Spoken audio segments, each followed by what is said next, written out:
తెలుగు రాష్ట్రాల్లో లేడీ అఘోరి గురించి తెలియని వారే ఉండరు. ఆ మధ్య ఆమె వరుసగా ఆలయాలకు వెళ్లి అక్కడ నానా హంగామా చేసింది. పోలీసులు కూడా రంగప్రవేశం చేశారు.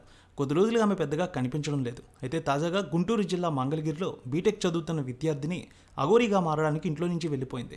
ఇప్పుడు ఇదే కలకలం రేపుతోంది. ప్రియదర్శిని కాలేజీలో బీటెక్ చదివిన విద్యార్థిని కొద్ది రోజుల క్రితం మంగళగిరికి వచ్చిన లేడీ అఘోరితో పరిచయం పెంచుకుంది. ఆ తర్వాత కొద్ది రోజుల పాటు విద్యార్థిని ఇంట్లోనే అఘోరి బస చేసింది. ఆ క్రమంలో అఘోరికి యువతికి మధ్య సాన్నిహిత్యం పెరిగింది. 2 రోజుల క్రితం మేజర్ అయిన యువతి తను అఘోరిగా మారడానికి హైదరాబాద్ వెళ్తున్నట్టు పోలీసులకు చెప్పి వెళ్ళిపోయింది. తాను మేజర్ అని, అయితే తన తల్లిదండ్రులకు తాను అఘోరిగా మారడం అస్సలు ఇష్టం లేదని, దీంతో ఇల్లు విడిచి వెళ్ళిపోతున్నట్టు చెప్పింది ఆమె. సోమవారం యువతి తండ్రి కోటయ్య పోలీసులను ఆశ్రయించారు. తన కుమార్తె కనిపించడం లేదంటూ పోలీసులకు ఫిర్యాదు చేశాడు.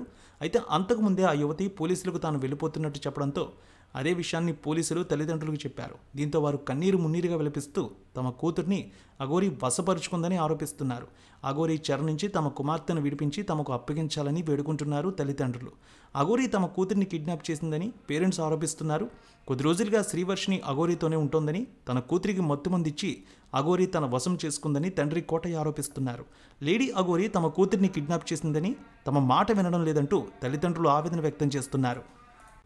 తన కుమార్తెకు మాయమాటలు చెప్పి అఘోరి తీసుకువెళ్లిందని యువతి తండ్రి కన్నీరు మున్నీరవుతున్నారు. పోలీస్ స్టేషన్లో ఫిర్యాదు చేశారాయన. 4 నెలల క్రితం అఘోరి మంగళగిరిలో ఉన్న లక్ష్మీ నరసింహస్వామి ఆలయానికి వచ్చింది. పోలీసులు లోపలికి వెళ్లకుండా అడ్డుకున్నారు. దీంతో అఘోరి హైవేపై గందరగోళం చేసింది. ఈ విషయాన్ని అఘోరి గురువుకు చేరవేశారు. దీంతో ఈ విషయాన్ని వెంటనే అఘోరి డ్రైవర్ ఆమె గురువుకు చెప్పడంతో అఘోరికి సాయం చేయాలని తనకు పరిచయం ఉన్న శ్రీవర్షిని అన్నలకు ఫోన్ చేశారు. దీంతో వెంటనే శ్రీవర్షిని అన్నలు ఇద్దరు ఆ స్థలానికి వెళ్ళి అక్కడ పరిస్థితి చక్కబెట్టారు. ఈ ఘటన జరిగిన రోజు అఘోరి శ్రీవర్షిని ఇంటికి వెళ్ళి అక్కడే ఉంది. ఇద్దరికి కూడా పరిచయం ఏర్పడింది. ఆ తర్వాత నుంచి తన కారు రిపేర్లో ఉందని పలు కారణాలు చెప్పి వారింట్లోనే కొద్ది రోజులు ఉంది. ఈ సమయంలో ఇంట్లో ఉన్న శ్రీవర్షినితో పరిచయం పెంచుకుంది. మాయమాటలు చెప్పింది. తన దగ్గర అద్భుత శక్తులు ఉన్నాయని చెప్పింది. ఆమె కూడా నమ్మింది. శ్రీవర్షినిని ఒంటరిగా కూర్చోబెట్టి వశీకరణ ముద్రలు ఆమెపై వేయడంతో పాటు పసరును అన్నంలో కలిపి వెళ్ళిపోయింది అఘోరి. ఆ తర్వాత రోజు నుంచి వర్షిని ఎంతో తేడాగా ప్రవర్తించిందని తండ్రి కోటయ్య చెబుతున్నారు. అంతేకాదు ఆమెను ఆసుపత్రి కూడా తీసుకువెళ్లి చూపించామంటున్నారు.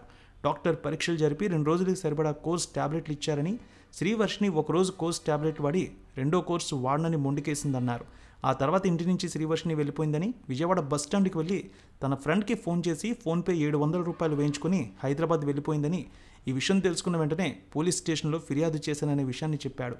అఘోరి తమ కుటుంబాన్ని ఇలా మోసం చేసిందని, తన కుమార్తెను తిరిగి ఇప్పించాలంటూ ఆయన కన్నీటి పర్యంతమవుతున్నారు.